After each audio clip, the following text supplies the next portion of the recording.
இன்றைய முக்கிய செய்திகள். தீவிரவாதிகளை எதிர்த்து சுற்றுலா பயணிகள் சண்டையிட்டிருக்க வேண்டும்.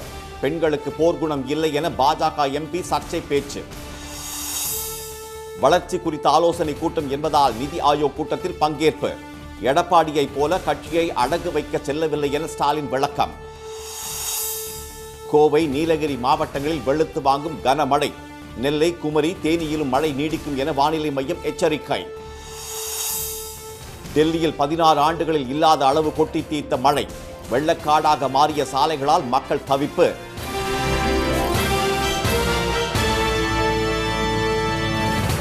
வணக்கம். வணக்கம். பெஹல்காம் தாக்குதலின் போது அங்கிருந்த பெண்களுக்கு பயங்கரவாதிகளை எதிர்த்து சண்டையிடும் போர் குணம் இல்லை என ஹரியானாவைச் சேர்ந்த பாஜக எம்பி திரு ராம்சந்தர் ஜங்கரா கூறியிருப்பது சர்ச்சையை ஏற்படுத்தியுள்ளது. ஜம்மு காஷ்மீரில் உள்ள பெஹல்காம் சுற்றுலா தலத்தில் கடந்த ஏப்ரல் 22ஆம் தேதி ஆயுதம் ஏந்திய பயங்கரவாதிகளால் 26 சுற்றுலா பயணிகள் கொல்லப்பட்டனர். இது நாடு முழுவதும் அதிர்வலைகளை ஏற்படுத்தியது. இதற்கு பதிலடியாக ஆபரேஷன் சிந்தூர் நடவடிக்கை மூலம் இந்தியா பதிலடி கொடுத்து பாகிஸ்தானில் உள்ள 100 பயங்கரவாதிகளை கொன்றது. அங்கிருந்த பயங்கரவாதிகளின் முகாம்களையும் அழித்தது.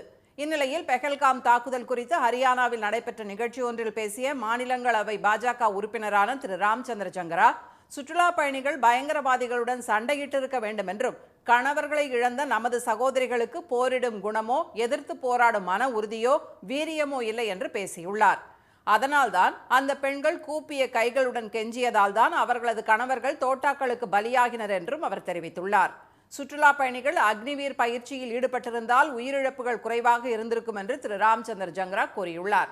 இதற்கு பல்வேறு தரப்பிலிருந்து கண்டனங்கள் வலுத்ததை அடுத்து தனது அறிக்கை திரித்துவிடப்பட்டுள்ளதாக கூறி பாஜக எம்பி திரு ராம்சந்தர் ஜங்கரா மன்னிப்பு கோரினார். கர்னல் சோஃபியா குரேஷி குறித்து சர்ச்சை கருத்துக்களை வெளியிட்ட பாஜகவின் மத்திய பிரதேச மாநில அமைச்சர் திரு விஜய் ஷா மன்னிப்பு கேட்ட சில நாட்களிலேயே பாஜக எம்பி திரு ராம்சந்தர் ஜங்கராவின் கருத்து அடுத்த சர்ச்சையை ஏற்படுத்தியுள்ளது. அதிமுக ஆட்சியில் நடைபெற்ற டாஸ்மாக் முறைகேடுகள் தொடர்பான எஃப்ஐஆர்கள் சம்பந்தமாக அமலாக்கத்துறை நடத்திய ரெய்டுக்கு திமுக ஏன் சமரசம் செய்ய வேண்டும் என முதலமைச்சர் திரு மு.க. ஸ்டாலின் கேள்வி எழுப்பியுள்ளார். திமுக தலைவருமான அவர் தொண்டர்களுக்கு எழுதியுள்ள கடிதத்தில், நிதி ஆயோக் கூட்டத்தில் பங்கேற்கும் செய்தி வெளியானவுடன் அரசியல் எதிரிகள் வன்மத்தை வெளிப்படுத்த தொடங்கியதாக சாடியுள்ளார். கற்பனை சிறகுகளை பறக்கவிட்டு அரசியல் எதிரிகள் அலாதி இன்பம் கண்டதாகவும் கூறியுள்ள திரு ஸ்டாலின், ஆதரிப்பதாக இருந்தாலும் எதிர்ப்பதாக இருந்தாலும் உறுதியாக இருக்கும் இயக்கமே திமுக என முன்னாள் பிரதமர் இந்திரா காந்தி குறிப்பிட்டதை சுட்டிக்காட்டியுள்ளார். இந்தியாவின் எதிர்கால வளர்ச்சி குறித்த கூட்டம் என்பதாலும் அதில் தமிழ்நாட்டின் பங்கு முக்கியமானதாக நிலை பெற்றுள்ளதாலும் நிதி ஆயோக் கூட்டத்தில் பங்கேற்க தீர்மானித்ததாக தெரிவித்துள்ள முதலமைச்சர், குடும்பத்தினர் மற்றும் கூட்டாளிகளுக்கு எதிராக ரெய்டு நடந்ததும் அவசரமாக டெல்லி சென்று அமித்ஷாவை சந்தித்து அதிமுகவை அடமானம் வைத்தவர் எடப்பாடி திரு பழனிசாமி என்றும் கண்டனம் தெரிவித்துள்ளார். நாட்டின் நலனை எப்படி திமுக விட்டு கொடுக்காதோ அதுபோல மாநில உரிமைகளையும் ஒருபோதும் விட்டு கொடுக்காது என்றும் தெரிவித்துள்ள திரு ஸ்டாலின், அமலாக்கத்துறை உள்ளிட்ட விசாரணை அமைப்புகளின் நடவடிக்கைகளை சட்ட போராட்டத்தின் மூலம் தாம் வென்று வருவதாக குறிப்பிட்டுள்ளார். எதிர்க்கட்சியைப் போல அடிமை சாசனம் எழுதி கொடுத்ததில்லை என்றும் தெரிவித்துள்ள திரு ஸ்டாலின், அமலாக்கத்துறை நடவடிக்கைகள் சட்டவிரோதமானவை என உச்சநீதிமன்ற கருத்துக்கள் மூலம் திமுக அரசு உறுதி செய்துள்ளதாகவும் குறிப்பிட்டுள்ளார். எத்தனை முறை விளக்கம் அளித்தாலும் எதிரிகள் திருந்த மாட்டார்கள் என்று தெரிவித்துள்ள அவர், 2026 தேர்தலிலும் திமுக ஆட்சியை தொடரும் என்ற உறுதியை மக்கள் எடுத்துள்ளதாகவும் கூறியுள்ளார்.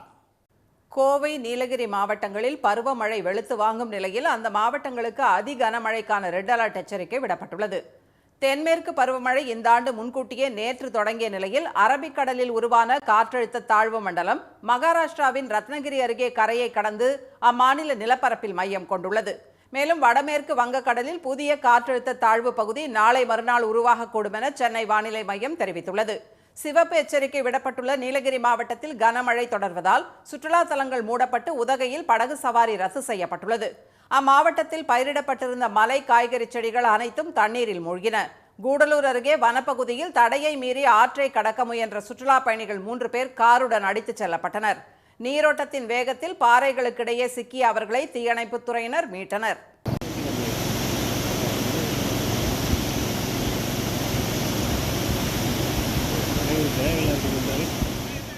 மாநிலத்திலேயே அதிகபட்சமாக நீலகிரி மாவட்டம் பார்சன்ஸ்வேலியில் 38 சென்டிமீட்டர் மழையும் அவிலாஞ்சியில் 21 சென்டிமீட்டர் மழையும் பதிவானது. உதகை 7ஆம் மைல்கல் பகுதியில் பலத்த காற்று வீசி மரம் விழுந்ததில் கேரளாவிலிருந்து குடும்பத்துடன் சுற்றுலா வந்த சிறுவன் உயிரிழந்தான். அம்மாவட்டத்தில் 400க்கும் மேற்பட்ட தற்காலிக நிவாரண முகாம்களும் மழை பாதிப்புகளை கண்காணிக்க 42 குழுக்களும் தயார் நிலையில் வைக்கப்பட்டுள்ளன. ரெட் அலர்ட் விடுக்கப்பட்டுள்ள கோவை மாவட்டம் முழுவதும் பாதுகாப்பு முன்னெச்சரிக்கை நடவடிக்கைகள் மற்றும் கண்காணிப்பு தீவிரப்படுத்தப்பட்டுள்ளது. அதிக மழை பெய்யும் என எச்சரிக்கப்பட்டுள்ள வால்பாறையில் அதிகாரிகள் முகாமிட்டுள்ளனர். பில்லூர் அணையிலிருந்து வினாடிக்கு 6000 கனஅடி நீர் வெளியேற்றப்படுவதால் மேட்டுப்பாளையம் பவானி ஆற்றின் கரையோர மக்களுக்கு வெள்ள அபாய எச்சரிக்கை விடப்பட்டுள்ளது. கோவை குற்றாலம், பொள்ளாச்சி, ஆழியார், கவி அருவிகளில் வெள்ளப்பெருக்கு காரணமாக குளிக்க தடை விதிக்கப்பட்டுள்ளது. தண்ணீர் வரத்து குறைந்ததை அடுத்து குற்றால அருவிகளில் குளிக்க விதிக்கப்பட்டிருந்த தடை விலக்கப்பட்டுள்ளது. கனமழை காரணமாக வெள்ளியங்கிரி மலை ஏற பக்தர்களுக்கு தடை விதிக்கப்பட்டுள்ளது. கன்னியாகுமரி மாவட்டத்தில் 2வது நாளாக பெய்து வரும் கனமழை காரணமாக காளிகேசம் ஆற்றில் வெள்ளப்பெருக்கு ஏற்பட்டுள்ளது.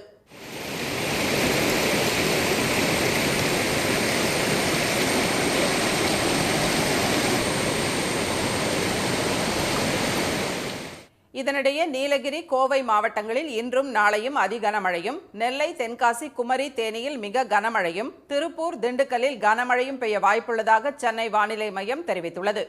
வரும் 29ஆம் தேதி வரை கனமழை நீடிக்கும் என்றும் தெரிவிக்கப்பட்டுள்ளது.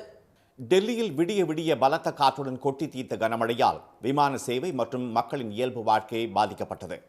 டெல்லியில் நேற்றிரவு திடீரென மணிக்கு 82 கிலோமீட்டர் வேகத்தில் காற்று வீசியது. இதையடுத்து பெய்த மழை காரணமாக சாலைகளில் வெள்ளப்பெருக்கு ஏற்பட்டு தலைநகரம் தத்தளித்தது.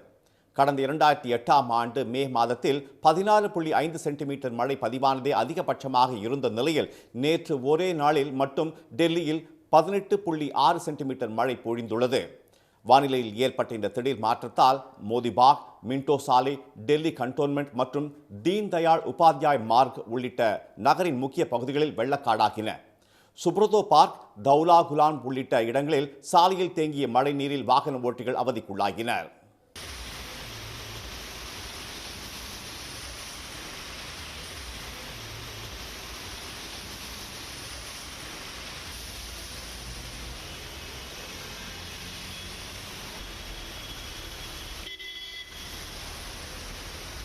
சுரங்கப்பாதைகளில் குளம் போல் தேங்கிய நீரில் வாகனங்கள் பழுதாகி நின்றன.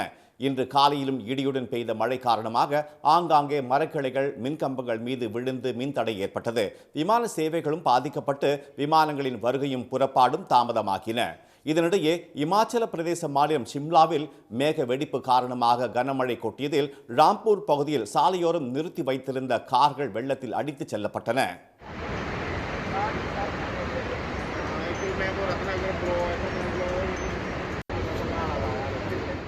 கனமழை காரணமாக அங்குள்ள சட்லஜ் நதியில் வெள்ளப்பெருக்கு ஏற்பட்டது. இதில் அடித்துச் செல்லப்பட்ட 26 கார்களில் 15 முற்றிலும் சேதமடைந்தன. அப்பகுதியில் இருந்த மக்கள் பாதுகாப்பான இடத்திற்கு சென்றதால் உயிர் சேதம் தவிர்க்கப்பட்டது. கேரளா, தமிழ்நாட்டை தொடர்ந்து கர்நாடகா மற்றும் மகாராஷ்டிரா, மணிப்பூரின் சில பகுதிகள், மிசோரம், கோவா பகுதிகளில் தென்மேற்கு பருவமழை பரவியதாக இந்திய வானிலை மையம் தெரிவித்துள்ளது. கொச்சி துறைமுகம் அருகே விபத்துக்குள்ளான கப்பல் 640 கண்டெய்னர்களுடன் கடலில் மூழ்கியது. லைபீரியா நாட்டைச் சேர்ந்த MSC எல்சா 3 என்ற அந்த சரக்கு கப்பல் கேரள மாநிலம் விழிஞம் துறைமுகத்திலிருந்து கொச்சி துறைமுகத்திற்கு சென்று கொண்டிருந்தது. கப்பலில் ரஷ்யா, பிலிப்பைன்ஸ், உக்ரைன், ஜார்ஜியா நாடுகளைச் சேர்ந்த 24 பணியாளர்கள் இருந்தனர். அரபிக்கடலில் நேற்று பிற்பகல் 1:25 மணியளவில் கொச்சி துறைமுகத்திற்கு 38 நாட்டிக்கல் மைல் தூரத்தில் கப்பல் சென்று கொண்டிருந்த போது திடீரென ஒரு பக்கமாக சாய்ந்தது. முதலில் 9 கண்டெய்னர்கள் கடலில் விழுந்த நிலையில் கண்டெய்னர்களை மாற்றும் பணி தீவிரமாக நடைபெற்று வந்த போது கப்பல் முழுவதுமாக கடலில் மூழ்கியது. அதிலிருந்த 367 மெட்ரிக் டன் எரி எண்ணெய், 84 மெட்ரிக் டன் டீசல் கடலில் கலந்ததாக தெரிவிக்கப்பட்டுள்ளது. 640 கண்டெய்னர்களில் குறிப்பாக 13 கண்டெய்னர்களில் ஆபத்தான ரசாயனங்களும் 12 கண்டெய்னர்களில் கால்சியம் கார்பனேட் இருப்பதும் தெரிய வந்துள்ளது. விபத்துக்குள்ளான கப்பலில் இருந்த 24 ஊழியர்களும் பத்திரமாக மீட்கப்பட்டனர். கண்டெய்னர்களில் உள்ள எண்ணெய் மற்றும் ரசாயனம் கடலில் கசிகிறதா என்பதை இந்திய கடலோர காவல்படை உன்னிப்பாக கண்காணித்து வருகிறது. மேலும் கடற்கரையோர மக்கள் பாதுகாப்பாகவும் எச்சரிக்கையாகவும் இருக்குமாறு அறிவுறுத்தப்பட்டுள்ளனர். கடலில் வீழ்ந்துள்ள கண்டெய்னர்களை கண்டால் அதன் அருகில் செல்லவோ திறக்கவோ கூடாது என பேரிடர் மேலாண்மை குழு எச்சரித்துள்ளது. இனி வருவது செய்தித் துளிகள். ஜப்பானை பின்னுக்கு தள்ளி உலகின் 4வது பெரிய பொருளாதார நாடாக இந்தியா உருவெடுத்துள்ளதாக நிதி ஆயோக் தலைவர் திரு BVR சுப்பிரமணியம் தெரிவித்துள்ளார். இந்தியாவின் பொருளாதாரம் தற்போது $4 டிரில்லியன் உயர்ந்திருப்பதாக கூறிய அவர், அமெரிக்கா, சீனா மற்றும் ஜெர்மனி ஆகிய நாடுகளே இப்போது பெரிய பொருளாதாரங்களை கொண்டிருப்பதாக குறிப்பிட்டார். இதே வேகத்தில் சென்றால் இந்தியா 3 ஆண்டுகளில் 3வது பெரிய பொருளாதார நாடாக மாறும் என்றும் திரு சுப்பிரமணியம் கூறினார். 4 மாநிலங்களில் காலியாக உள்ள 5 சட்டப்பேரவை தொகுதிகளுக்கு அடுத்த மாதம் 19ஆம் தேதி இடைத்தேர்தல் நடைபெறும் என்று தேர்தல் ஆணையம் அறிவித்துள்ளது. குஜராத் மாநிலத்தின் 2 சட்டப்பேரவை தொகுதிகள், கேரளாவின் நிலம்பூர், மேற்கு வங்கம், பஞ்சாப் மாநிலங்களில் தலா 1 பேரவை தொகுதிகளுக்கு இடைத்தேர்தல் நடக்க இருக்கிறது. அண்ணா பல்கலைக்கழக மாணவி பாலியல் வன்கொடுமை வழக்கில் வரும் புதன்கிழமை சென்னை மகளிர் நீதிமன்றம் தீர்ப்பு வழங்குகிறது. கடந்த டிசம்பர் மாதம் மாணவி புகார் அளித்த நிலையில் 5 மாதங்களில் தீர்ப்பு வெளியாக உள்ளது.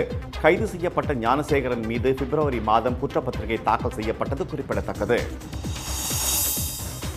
நிதி ஆயோக் கூட்டத்தை புறக்கணித்த புதுச்சேரி முதலமைச்சரை கண்டித்து அந்த கூட்டணியில் இருந்து பாஜக வெளியேறுமா என முன்னாள் முதலமைச்சர் திரு நாராயணசாமி கேள்வி எழுப்பியுள்ளார். படித்த இளைஞர்களை மாடு மேய்க்க சொல்வதா என கூறிய முதலமைச்சர் திரு ரங்கசாமிக்கும் அவர் கண்டனம் தெரிவித்தார்.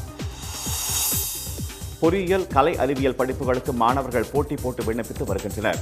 பொறியியல் படிப்பில் அரசு ஒதுக்கீட்டில் சேர இதுவரை 2,40,000 பேரும், அரசு கலை அறிவியல் கல்லூரிகளில் இளங்கலை படிப்பில் சேர 2 லட்சத்துக்கு மேற்பட்டோரும் ஆன்லைனில் விண்ணப்பித்துள்ளனர். ஆன்லைனில் வர்த்தகம் செய்தால் அதிக லாபம் பெறலாம் என கூறி பொதுமக்களை ஏமாற்றும் சம்பவங்கள் அதிகரிக்க தொடங்கியுள்ளதாக எச்சரித்துள்ள சைபர் பாதுகாப்பு வல்லுநர்கள் பொதுமக்கள் கவனமாக இருக்குமாறு அறிவுறுத்தியுள்ளனர். UPSC தேர்வு வினாத்தாளில் தந்தை பெரியாரின் பெயருக்கு பின் ஜாதியை குறிப்பிட்டு கேள்வி கேட்டுள்ளதால் சர்ச்சை ஏற்பட்டுள்ளது. சுயமரியாதை இயக்கத்தை தோற்றுவித்தவர் யார் என்ற கேள்விக்கான விடைகளுள் ஒன்றாக பெரியாரின் பெயர் ஜாதியுடன் சேர்த்து குறிப்பிடப்பட்டுள்ளது. 1929 செங்கல்பட்டு மாநாட்டில் தனது பெயருக்கு பின்னால் இருக்கும் ஜாதி பெயரை நீக்குவதாக பெரியார் அறிவித்திருந்தது குறிப்பிடத்தக்கது. இதே தேர்வில் ஆளுநரின் அதிகாரங்கள் குறித்தும் 2 கேள்விகள் கேட்கப்பட்டுள்ளன. சென்னையில் இன்று ஆபரண தங்கம் விலை மாற்றமின்றி சவரன் 71,920 ரூபாயாகவும் 1 கிராம் 8,990 ரூபாயாகவும் உள்ளது. வெள்ளி விலை மாற்றமின்றி 1 கிராம் 111 ரூபாயாக உள்ளது. மீண்டும் இன்றைய முக்கிய செய்திகள். பெஹல்காம் தாக்குதலின் போது பயங்கரவாதிகளை எதிர்த்து சண்டையிடும் போர்க்குணம் சுற்றுலா பயணிகளுக்கு இல்லை என பாஜக MP ராம்சந்தர் ஜங்கரா கூறியிருப்பது சர்ச்சையை ஏற்படுத்தியுள்ளது. அதிமுக ஆட்சியில் நடைபெற்ற டாஸ்மாக் முறைகேடுகள் தொடர்பான FIRகள் சம்பந்தமாக அமலாக்கத்துறை நடத்திய ரெய்டுக்கு திமுக ஏன் சமரசம் செய்ய வேண்டும் என ஸ்டாலின் கேள்வி எழுப்பியுள்ளார். கோவை, நீலகிரி மாவட்டங்களில் பருவமழை வெளுத்து வாங்கும் நிலையில் அங்கு அதி கனமழைக்கான சிகப்பு எச்சரிக்கை விடுக்கப்பட்டுள்ளது. இத்துடன் இந்த செய்திகள் நிறைவடைந்தன. மீண்டும் சன் டிவியில் செய்திகள் காலை 7:30 மணிக்கு. செய்திகளை உடனுக்குடன் தெரிந்து கொள்ள QR கோடை ஸ்கேன் செய்து சன் நியூஸ் வாட்ஸ்அப் சேனலில் இணைந்திருங்கள். வணக்கம். வணக்கம்.